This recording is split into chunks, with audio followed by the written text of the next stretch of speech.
Merci. Je tiens tout d'abord à remercier les organisateurs de cette journée, de m'avoir invité. Merci à participer à cette journée d'études. Alors, je dirais en préambule de ce propos, dans mon introduction, je rappellerai que sous l'Ancien Régime, puisque je vais m'intéresser au XVIe, XVIIe et XVIIIe siècle, le diocèse de Clermont est l'un des plus vastes de l'Église de France, puisqu'il a compté donc jusqu'à 848 paroisses, qui est un chiffre tout à fait considérable, en termes de géographie ecclésiastique d'Ancien Régime. Il est formé de 15 archiprêtrés, comme vous pouvez le voir, et ce territoire a rassemblé sur son sol donc jusqu'à 34 chapitres collégiaux. Alors, ces chapitres de chanoines, j'y reviendrai, ils ont déjà été présentés en définitive par Emmanuel Gréloy à travers l'exemple de Notre-Dame-du-Port pour la période médiévale. Ce sont des institutions bien particulières qui ont fait l'objet, je dirais, si l'on se penche rapidement sur l'historiographie, de recherches récentes et nouvelles. Et donc, à l'échelle du diocèse de Clermont, il est possible désormais d'établir une synthèse de ces différents travaux. Alors, cette étude du monde canonial nous a tout d'abord enjoint à dresser un bilan de l'institution appliquée à la collégiale Notre-Dame-du-Port, c'est-à-dire l'organisation de ce chapitre, les hommes qui le composent.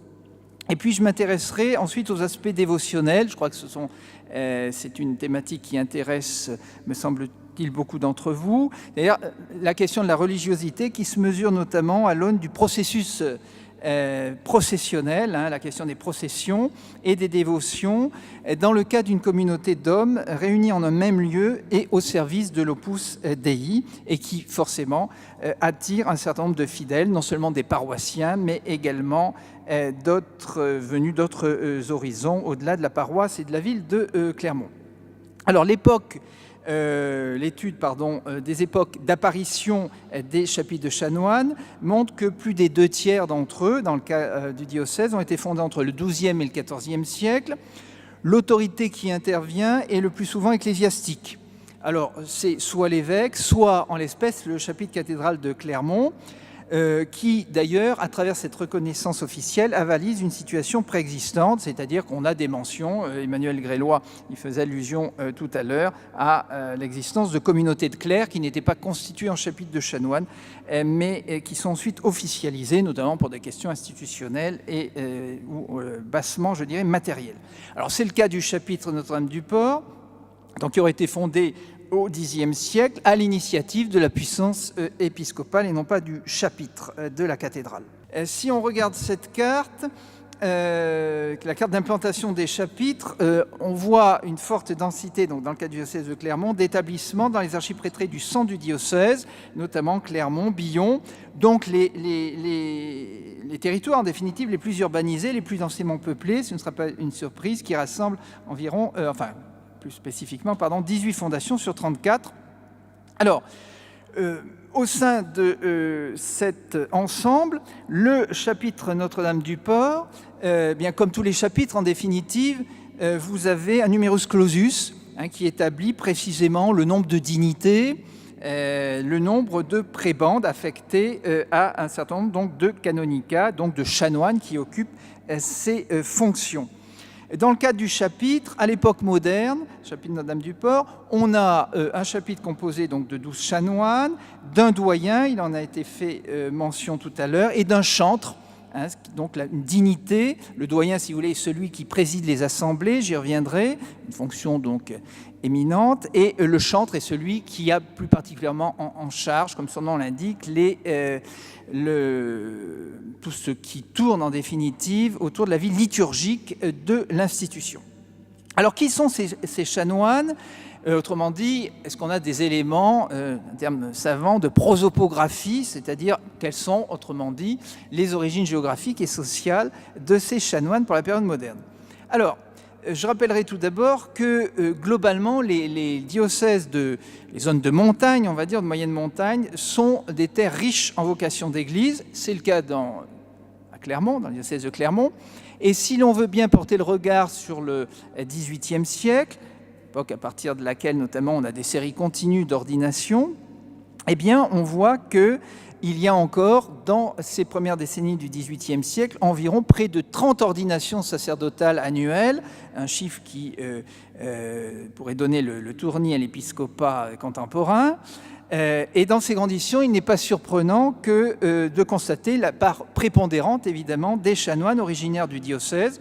Et alors, au moment de la Révolution, si on donc se place à la veille de la Révolution, c'est-à-dire un moment particulièrement bien documenté, qui permet donc de mieux cerner les caractéristiques de ce corpus, eh bien, on constate que près de 95% des chanoines sont originaires du diocèse de Clermont. Dans le cas de Notre-Dame-du-Port, sur 68 de ces chanoines, 62 sont nés dans le diocèse. Parmi ces 62 chanoines, 36 sont natifs de Clermont et 17 ont été baptisés dans la paroisse du Port. Bon. Donc on voit là évidemment l'importance de la ville de Clermont en termes de recrutement de ces clercs et du jeu évidemment aussi, j'y reviendrai, des liens de famille. Quant aux origines sociales, qui sont également maintenant bien connues, pas évidemment de l'époque qu'elle on se place, mais surtout pour la fin de l'Ancien Régime, on connaît les origines sociales de 50 à 60% des cohortes étudiées. Eh bien, sans surprise, on constate que sont deux catégories sociales les mieux représentées. Ce sont d'une part les marchands et les négociants, à peu près 40% du corpus. De ces chanoines ont un père qui donc relève de ces professions. Et puis, un bon tiers sont fils d'officiers et gens de justice, notamment de notaires. Les juristes, d'ailleurs, au sens large, sont particulièrement bien représentés au sein du clergé diocésain. Donc, en définitive, des catégories socio-professionnelles qui, je dirais, appartiennent aux catégories les plus favorisées de la société. Alors, quelle est la formation de ces chanoines, de ces clercs qui s'assemblent en un lieu spécifique dans le cœur de cette collégiale pour s'adonner à la louange de Dieu, à l'Opus Dei? Eh bien, cette formation, elle a été extrêmement lacunaire tout au long de la première modernité, le XVIe siècle en définitive, et puis, à la suite du Concile de Trente, donc un concile extrêmement important dans l'histoire du catholicisme romain, on a mis en place des instituts de formation, ce sont les séminaires, et peu ou prou, à partir de la seconde moitié du XVIIe siècle, le séminaire de Clermont a été fondé en 1656 par Louis d'Estaing. Eh bien, des congrégations spécifiques se chargent de la formation des clercs. Et ces séminaires, si je reprends notamment l'un des articles du règlement du séminaire de Clermont, mais qui rentre, je dirais, dans ce que l'on constate et observe ailleurs, il n'y a pas de spécificité clermontoise en l'espèce, je cite, « On s'appliquera à former les ecclésiastiques à la piété, à la science et aux fonctions du Saint-Ministère », bref, à faire en sorte que le séminaire soit un moule qui fasse en sorte que ces prêtres soient des saints prêtres. Et de saints prêtres, pétris d'humilité, de mortification, de modestie et surtout propres à servir le salut des âmes.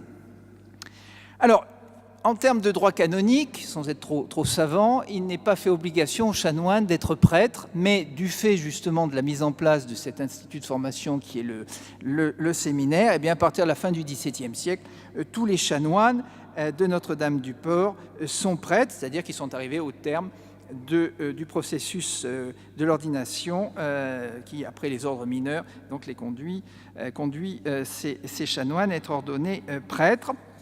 Donc ils sont, je dirais, à l'image du clergé diocésain, ils ont été formés dans les séminaires et ils sont prêtres. Ils ont même obtenu, pour certains, des grades universitaires. Alors, dans cette... je parlais des liens familiaux à l'instant. Il faut bien prendre en considération que être prêtre, appartenir au clergé dans le royaume de France, c'est appartenir au premier ordre du royaume, donc bénéficier évidemment d'un statut particulier au sein d'une société où la pratique est générale, et donc bénéficier d'un statut, d'une aura, d'une place particulière au sein de l'ordre social. Et donc, lorsqu'on s'intéresse au poids de la communauté familiale, notamment en termes de transmission des prébendes canoniales, eh bien, on s'aperçoit que, et là encore le fait n'est pas spécifique, je dirais, à Notre-Dame-du-Port, ni au cas auvergnat, eh bien, on a des générations de chanoines qui se succèdent d'oncle à neveu dans ces fonctions canonicales, de canonica, parce que ce sont des emplois, des fonctions prestigieuses. Alors, c'est le cas notamment, j'aurais pu vous présenter d'autres généalogies, mais il se trouve que celle de la famille de Preux, sur laquelle j'ai travaillé encore récemment, est tout à fait exemplaire. C'est une famille qui est fixée à Clermont vraisemblablement depuis le début du XVIe siècle et qui compte, comme vous pouvez le voir, vous avez ce tableau généalogique simplifié, qui compte pendant plusieurs générations au moins un de ses membres parmi les chanoines de la collégiale Notre-Dame-du-Port. Et tout au long du XVIIe siècle, cette famille donc bourgeoise, qui a notamment, qui voit l'un des siens occuper une charge de procureur escourt, donc qui rejoint ce que je disais tout à l'heure, on est là dans les gens de justice, eh bien, voit systématiquement l'un des siens occuper une stalle dans le cœur donc, de ce prestigieux établissement clermontois. On voit Guillaume qui succède à son oncle Antoine comme doyen. Et à la génération suivante, vous voyez qu'il y a deux des fils d'Antoine, Bertrand et Louis, qui sont simultanément titulaires d'un canonicat, Bertrand obtenant ce dernier par résignation de son oncle Guillaume en 1658. Par ailleurs, chanoine de la cathédrale, on pouvait aussi cumuler les prébendes et on pouvait résigner, qui pourrait vous surprendre aujourd'hui en 2018, ce n'est pas l'évêque, alors système un peu complexe, je fais très vite, qui nommait forcément les chanoines, mais il pouvait y avoir aussi dans la succession des prébendés une résignation en faveur d'un tel ou d'un tel qui constituait en définitive un pécule de retraite. Il n'y avait pas de pension de retraite à l'époque, à son prédécesseur. Ou alors il pouvait y avoir également un passage d'un chapitre à un autre. Bon. En 1690, pendant la vacance du siège épiscopal, on voit d'ailleurs que l'un d'entre eux est également promoteur du diocèse. On cumule les charges et pas seulement les fonctions de chanoine. Et puis on voit aussi que ces chanoines font entrer, c'est le cas de la famille de Preux, dans le patrimoine familial parce qu'ils ont des revenus qui sont plus ou moins importants. Et les chanoines de Notre-Dame-du-Port ne sont pas parmi les plus mal lotis. Un fief, autrement dit une seigneurie, celle de Beaulieu, qui est située donc à Chamalières. Et on voit aussi que l'Église est un lieu de pouvoir, bien évidemment, où il est nécessaire pour les familles les plus en vue de la cité d'avoir l'un des siens. Et on voit aussi comment les chanoines contribuent à la prospérité familiale par leurs revenus propres. C'est notamment le cas de la famille de Preux. Alors un chapitre, c'est en effet une institution, comme on le verra plus largement à l'instant, qui s'adonne à travers les hommes qui la composent au service divin, mais c'est aussi une institution qui gère des biens et des revenus.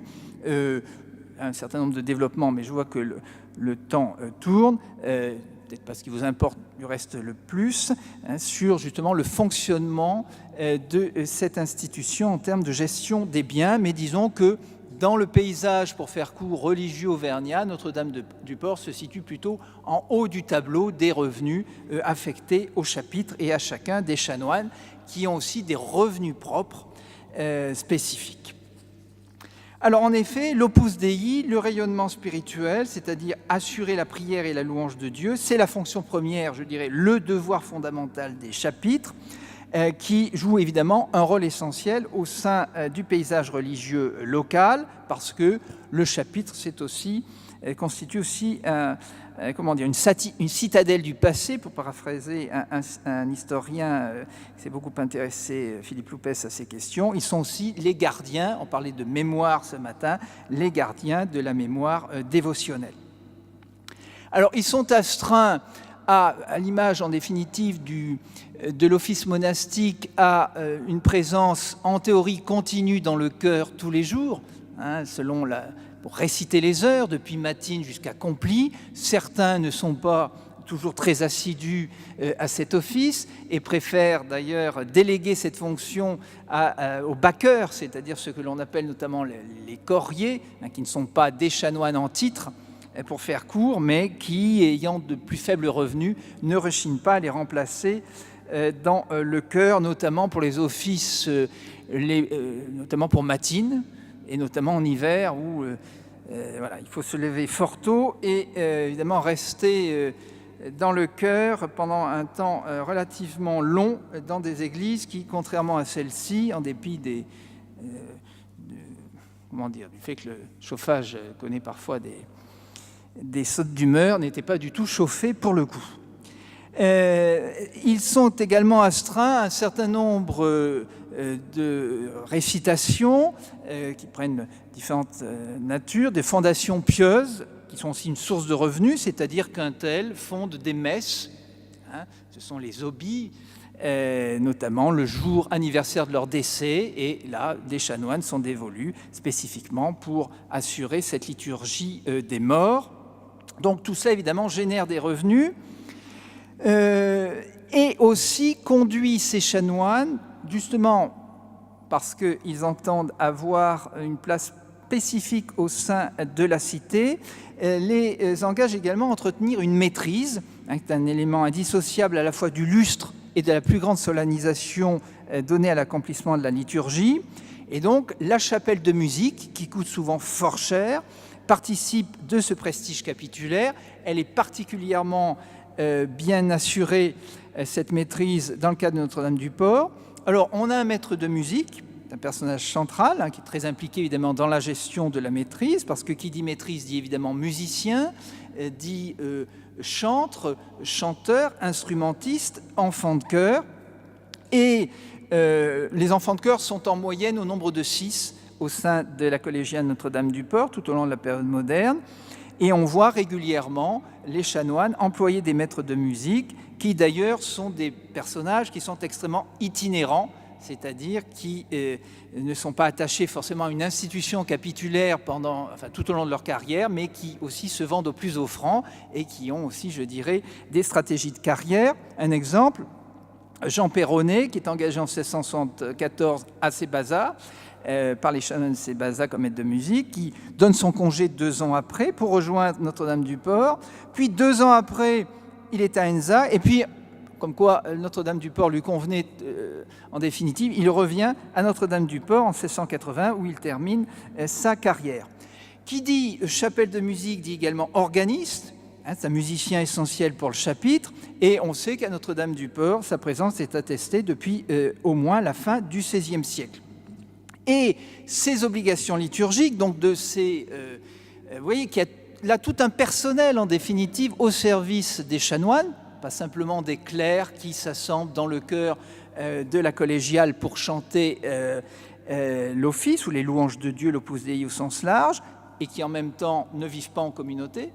Ils ont des maisons particulières. Ce matin, il était fait mention notamment de la maison du doyen, mais chacun des chanoines vit dans des maisons spécifiques, dans un quartier resserré généralement autour de la collégiale. Et il y a donc, outre cette communauté de clercs, tout un personnel. On parle des musiciens, mais il y a aussi 1 ou 2 bedeaux, il y a 1 ou 2 sonneurs de cloches, j'y reviendrai. Il y a aussi celui qu'on appellera le Suisse, qui est chargé justement de maintenir l'ordre au sein de l'édifice. Donc tout un personnel qu'il faut gérer, et grâce notamment aux revenus que je spécifiais tout à l'heure. Alors, Notre-Dame-du-Port entend évidemment jouer un rôle, et je fais référence notamment, je m'inscris en définitive dans les communications de ce matin de nos collègues médiévistes, c'est-à-dire que Notre-Dame-du-Port estime avoir un rôle spécifique, jouer un rôle spécifique au sein de la cité clermontoise, bien tout de suite après la cathédrale, voire à côté de la cathédrale, voire parfois au-dessus de la cathédrale, mais en tout cas bien au-dessus des autres collégiales, Saint-Genès, Saint-Pierre. Nous sommes là dans une société d'Ancien Régime qui est structurée encore et qui insiste sur le fait que les prérogatives d'honneur liées au rang sont essentielles, liées au titre. C'est la question de la préséance. Et on constate, on parlait de ressources documentaires ce matin, que les procès sont nombreux entre la collégiale du port et la cathédrale, car les chanoines estiment que leur église détient le titre de première collégiale de la ville, un honneur qui leur viendrait il y a différents écrits au XVIIe et XVIIIe siècle, notamment le chanoine Dufraisse, chanoine du Port, qui, je le cite, estime que après les invasions normandes, dont Emmanuel Grélois nous rappelait tout à l'heure qu'elle relève de la construction mémorielle et non pas d'une réalité historique, eh bien, évidemment, on cultive cette mémoire. L'Église du Port, écrit le chanoine Dufraisse, a droit à cet honneur, ayant été rebâtie plus tôt que les autres, suite à ces fameuses invasions. Elle eut l'honneur pendant quelques années d'y voir officier l'évêque et les chanoines de la cathédrale, ce qui lui fit obtenir le premier rang entre les collégiales. Donc, cette espèce, vous voyez, on parlait ce matin de Notre-Dame principale, hein, donc on est tout à fait dans cette thématique-là. Vous voyez comment la légende, en définitive, née au XVIe siècle et perdure, évidemment, à l'avantage de Notre-Dame du Port tout au long de la période moderne. Alors, ce prestige de Notre-Dame du Port, évidemment, est lié à la dimension mariale, hein, qui est extrêmement importante. C'est la statue de la Vierge qui est conservée, vous le savez, dans la crypte, hein, c'est Notre-Dame souterraine. Et les miracles opérés à la suite de la procession extraordinaire de 1614, évidemment, ont largement contribué à la renommée de cette Vierge, qui est célébrée. Alors, tout cela prend du temps. Vous savez, sous l'Ancien Régime, on prend son temps. Les évêques convoquent des assemblées régulièrement et autorisent seulement en 1697. Vous voyez, il y a quand même un temps de latence assez important, 1614-1697. Mais à partir de 1697, tous les 15 mai, eh bien, il est autorisé une procession extraordinaire dans toute la ville de Clermont. On s'inscrit là dans une tradition qui date au moins depuis 1582, justement par rapport à ce positionnement vis-à-vis de la cathédrale, dans les faits, je dirais, au-delà de la construction mémorielle, puisque le chapitre de Notre-Dame du Port refusait régulièrement les devoirs envers la mère Église, c'est-à-dire la cathédrale, comme de s'y rendre pour les processions générales.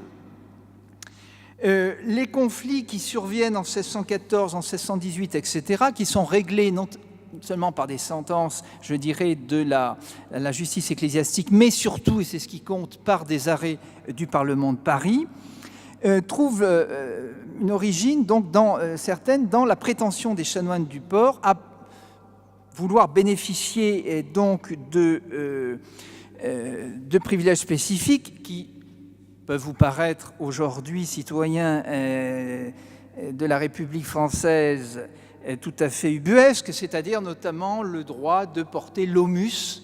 Il y a une collection de chapes, notamment dans la sacristie, l'aumus grise, qui était réservé, c'est-à-dire ce vêtement liturgique que portent les chanoines, qui était réservé alors à leurs confrères de la cathédrale. Bon. Il y a toute la question également de comment on doit se positionner au sein d'une procession, hein, qui a le pas devant l'autre. Et on voit par exemple en 1619 les chanoines du Port qui rémunèrent un peintre, on a son nom, Jean Charbonnet, pour avoir, je cite, pourtrait, c'est-à-dire portraituré en définitive, fixé sur la toile la générale en la forme qu'elle se fait aujourd'hui, pour preuve de droit de préséance du chapitre du Port lors des processions spécifiques et pour justement nier la sujétion à la cathédrale. Et évidemment, c'est non seulement un jeu vis-à-vis de la cathédrale, un jeu essentiel, encore une fois, dans le paysage religieux de Clermont, mais aussi vis-à-vis des autres chapitres. Où Notre-Dame du Port, attention, on a un rang aussi élevé que ceux de la cathédrale de Clermont, mais vous, à Saint-Pierre et à Saint-Genès, vous êtes bien en deçà du prestige qui est le nôtre. Et donc ces processions, notamment en milieu urbain, constituent vraiment un phénomène majeur des pratiques dévotionnelles. On a là, vous l'aurez compris, une théâtralisation en quelque sorte des épisodes de la liturgie. Vous voyez que sous l'Ancien Régime, la religion n'est pas un fait annexe réservé à la sphère privée, mais participe évidemment de la vie de la cité au sens large. Alors, on a, pour ce qui concerne ces processions, une source tout à fait intéressante qui avait été négligée jusqu'à présent parce qu'il fallait transcrire l'ouvrage en question. C'est le livre de raison. D'ailleurs, livre personnel, si vous voulez, pour faire court, qu'a tenu André Blot, qui était un avocat au Parlement et un conseiller à la Sénéchaussée de Clermont, contemporain de Louis XIV, gros volume d'environ 200 pages, dont on connaissait un peu l'existence, mais qui n'avait pas fait et qui a été exhumé en définitive il y a quelques temps, et qui a fait l'objet d'un travail universitaire. Et André Blot note de manière détaillée le déroulement de la procession de Notre-Dame souterraine, un exemple là du manuscrit, donc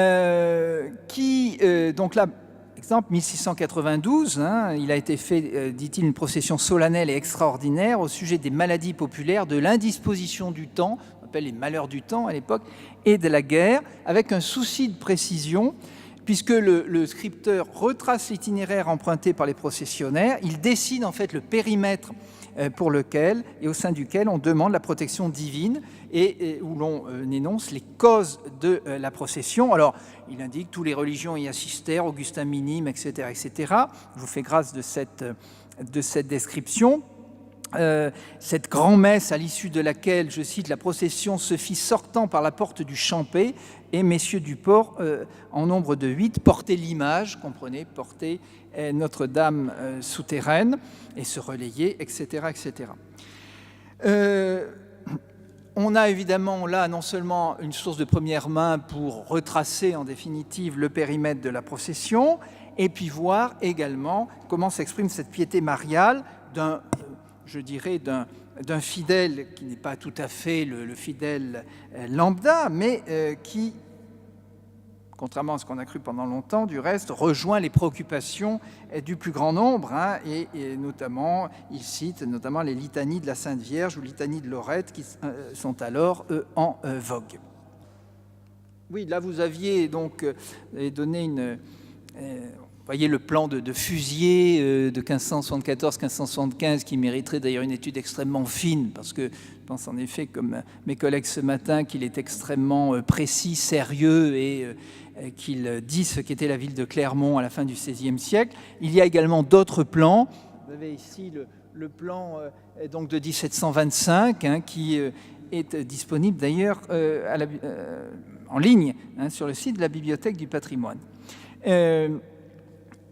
Donc on peut, à partir de ces plans, à partir de ces listes que l'historien confectionne, croise les sources, voir quel est en définitive le nombre de processions ordinaires, elles ont lieu tous les 15 mai, mais surtout les processions extraordinaires à partir de la décennie 1690. Je vous l'ai dit, c'est à partir de cette décennie-là que les processions ordinaires sont reconnus par l'autorité épiscopale, deviennent en définitive d'obligation, mais il y a aussi toutes les processions extraordinaires. Vous voyez, vous avez là un florilège des raisons pour lesquelles, en dehors du 15 mai, on sort Notre-Dame souterraine, on la conduit en procession dans toute la cité pour des raisons diverses, mais vous avez sécheresse, pluie continuelle, etc., etc. Et on a là encore le témoignage d'André Blot pour la procession du 9 mai 1694, procession générale, où d'ailleurs Blot ne reprend pas la description du chemin emprunté et la composition du cortège qui lui semble connue, en tout cas par tout à chacun, mais il explique pourquoi on a sorti Notre-Dame souterraine de sa crypte. Le sujet pour lequel, je cite, on a sorti la même image sainte et miraculeuse honorée dans la souterraine de Notre-Dame du Port, n'était que présent et pressant, les maladies populaires des pauvres de toutes parts qui meurent dans nos rues et à nos portes, quelques secours que l'on n'ait pas cessé d'y apporter par le zèle de Monseigneur l'évêque qui a assisté à cette procession et y a fait tout l'office, la charité de tous les habitants et tout le corps de ville, etc. Il mentionne notamment la cherté du blé, qui fera écho à des épisodes actuels, étant venu à ce point que alors c'est le blé à l'époque, évidemment, qui cristallise toutes les positions, parce que c'est le pain, évidemment, qui est en jeu. Et cette cherté du blé étant venue à ce point que de se vendre 30 livres et plus le setier de seigle, et encore là, il ne s'agit pas de bons froment, il s'agit de seigle, 30 livres, qui est une somme quand même considérable à cette époque. Le setier, c'est une unité de capacité, de mesure de l'époque. Donc, ce qui dit en définitive, il décrit là une situation où chacun gémissait, les accablements des impôts au sujet de cette funeste et longue guerre. Bon.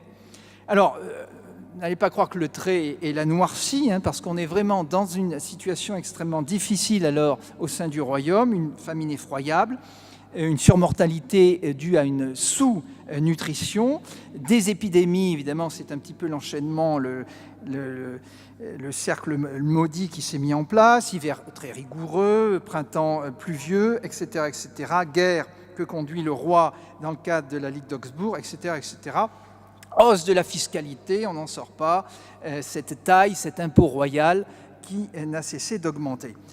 Et ce sont ces mêmes raisons qui conduisent d'ailleurs les autorités à organiser ces processions de 1692 et 1694, guerre, le trio infernal, guerre, aléas climatiques, maladies.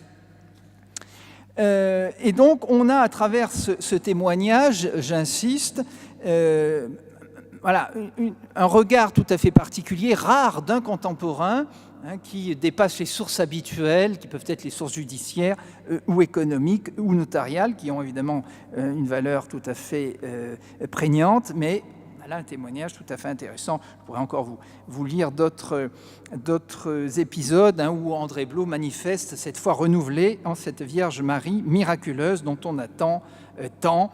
Et il notamment décrit un épisode où il pleuvait et puis au moment où on sort Notre-Dame souterraine de la collégiale, évidemment, la pluie cesse et le beau temps, le ciel, je cite, étant redevenu serein et brillant par un beau soleil qui se leva. Bon. Et tout au long de ces pages, on relève évidemment des expressions telles que l'image sainte et miraculeuse, cette Vierge, bonne mère, refuge des pécheurs, cette mère de miséricorde qui est toute puissante. On a en définitive là la désignation de Marie comme celle qui est tout en haut du panthéon des saints et qui protège de son blanc ou bleu manteau, tout dépend des représentations, les affligés. Bon, classique en termes de dévotion à l'époque. Donc, ce renouveau dévotionnel ne cesse pas, en définitive. On a d'autres témoignages tout au long du XVIIIe siècle de vénération de cette bonne mère Notre-Dame souterraine que l'on implore en ces temps de misère lorsqu'ils surviennent.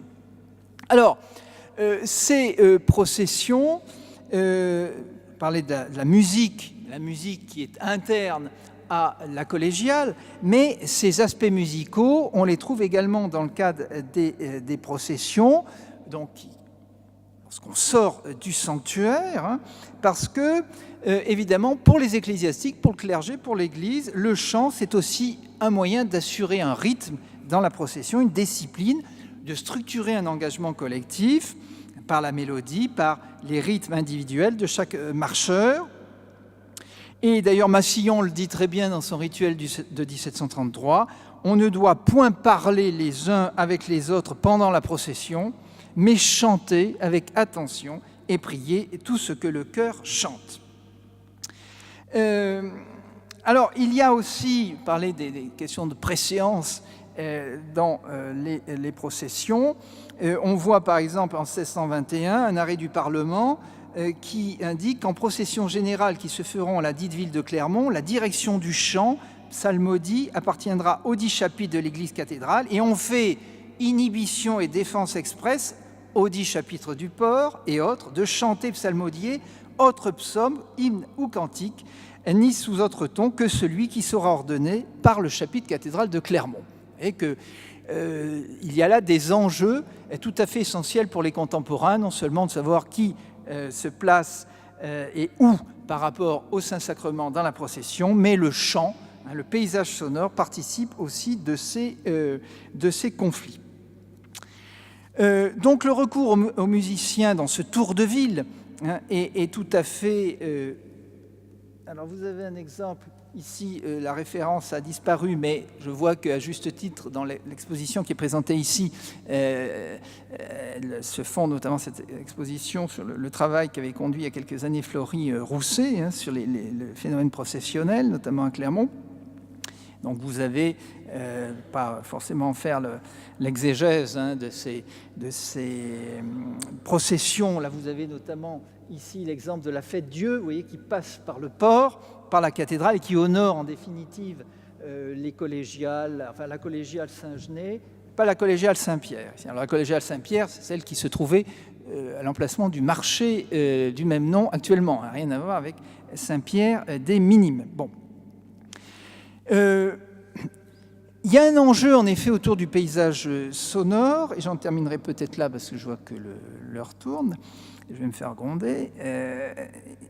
La musique de la cathédrale, comme celle de Notre-Dame-du-Port, associe aussi, à Notre-Dame-du-Port, on le voit régulièrement, les musiciens du concert, c'est-à-dire le religieux, le sacré rejoint le profane et inversement, c'est-à-dire que l'on a aussi des instrumentistes qui jouent de timbales, des trompettes, et l'Académie de musique se joint au XVIIIe siècle à ce concert de louanges. C'est le cas pour la fête Dieu, mais c'est vrai que les fêtes Dieu ont un statut particulier. C'est le cas également, vous avez ici le parcours que suit en passant par Notre-Dame-du-Port, qui est une station importante, au moment des rogations, où l'on prie pour les fruits de la terre. Et on a par exemple, les archives sont assez riches de ce point de vue-là, le directeur de la chapelle de Notre-Dame souterraine, 1749, qui note dans ses registres de dépenses la somme de 16 livres donnés pour les instruments qui ont assisté à la procession de Notre-Dame souterraine, savoir 2 trompettes, 5 violons au bois et 2 tambours, avec 2 fifres. Donc vous voyez que la musique religieuse ne se limite pas au chant des cantiques. Et puis un mot tout de même, puisqu'il en a été fait mention ce matin, vous voyez comme quoi les communications de ce matin et celles de cet après-midi entrent en résonance, si je puis dire, c'est que l'on voit aussi que le paysage sonore ne se limite pas aux chants et aux instruments, il évidemment participe aussi des sonneries des cloches, qui sont des enjeux majeurs sous l'Ancien Régime, et notamment dans les statuts du chapitre du port rédigé par le chantre Bergougnoux dans les années 1781, il est indiqué que, eh bien, il faudra, à l'entrée et à la sortie justement de la procession, sonner 2 cloches, grosses ou minces, à mesure que d'ailleurs les sonneurs sont rémunérés pour ce faire. Et on voit aussi comment les carillons, comment en définitive, ce qui peut apparaître aujourd'hui extrêmement compliqué à discerner, et encore les cloches de tel ou tel sanctuaire, eh bien on savait parfaitement reconnaître, et tout cela pouvait être affaire de conflit si par exemple Notre-Dame-du-Port sonnait le départ d'une procession avant la cathédrale. Alors, d'un mot, je conclurai en disant que Notre-Dame-du-Port est un grand centre dévotionnel autour de Notre-Dame souterraine, pour la ville de Clermont, sans doute pour les paroisses avoisinantes, pas trouvé vraiment à dire les choses, de témoignage d'une aura spécifique de Notre-Dame-du-Port, au-delà en tout cas de l'espace diocésain, pas vraiment non plus en lien avec les lieux les chemins en définitive que décrivait ce matin Céline Perrol, c'est-à-dire Saint-Jacques, Rome. Peut-être que tous les chemins en définitive, sans faire mauvais esprits, mènent à Saint-Jacques et à Rome, et donc passent par Clermont à un moment ou à un autre. En tout cas, cette histoire, elle est contrariée au moment de la Révolution, puisque en 1790, eh bien, il est fait express, il est interdit, on éteint et on supprime, pour reprendre les termes de l'Assemblée nationale, cette nouvelle Assemblée constituante, ces églises collégiales, et il est fait express défense de les rétablir. On condamne à ce moment-là cette vie en religion, mais vous voyez que Notre-Dame-du-Port s'inscrit pleinement dans l'histoire en définitive de la cité et méritait aujourd'hui pleinement d'être honorée. Je vous remercie de votre attention.